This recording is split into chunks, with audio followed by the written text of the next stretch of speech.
Assalamualaikum warahmatullahi wabarakatuh. Di sini saya sebagai Kamelia Ulfa dengan NIM 24210104047. Di sini saya akan menjelaskan atau menerangkan sejarah penyebaran Islam pada masa Sunan Gunung Jati.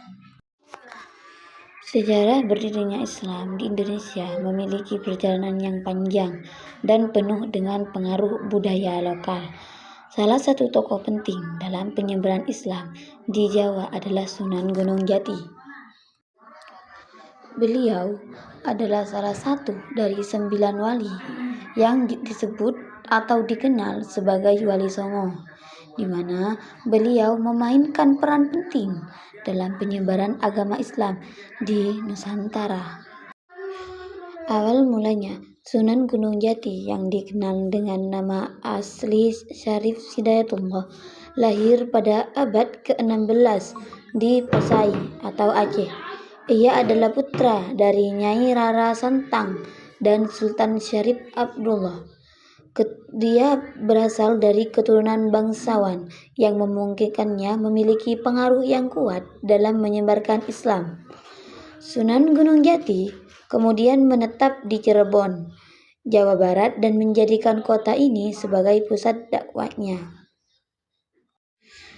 Penyebaran Islam di Cirebon, Sunan Gunung Jati, beliau menggunakan pendekatan kultural dalam menyebarkan agama Islam.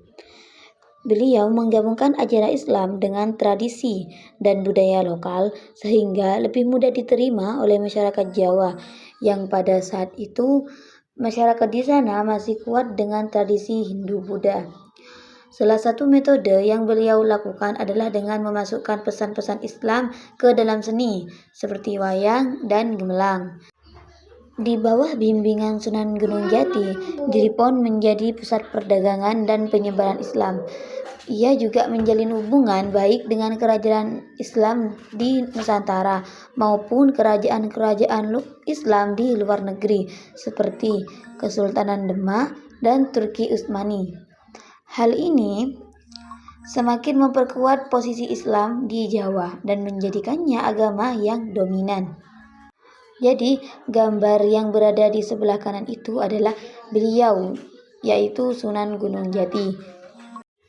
Jadi, kesimpulan yang bisa kita ambil dari penyebaran Islam pada masa Sunan Gunung Jati, yaitu Sunan Gunung Jati berperan penting dalam menyebarkan Islam di Pulau Jawa melalui pendekatan budaya dan diplomasi.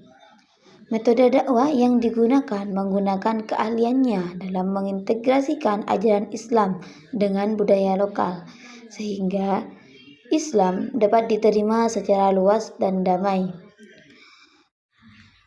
Keberhasilan beliau dalam menyebarkan Islam bukan hanya karena ajaran yang dibawanya, akan tetapi juga karena kemampuannya dalam membangun hubungan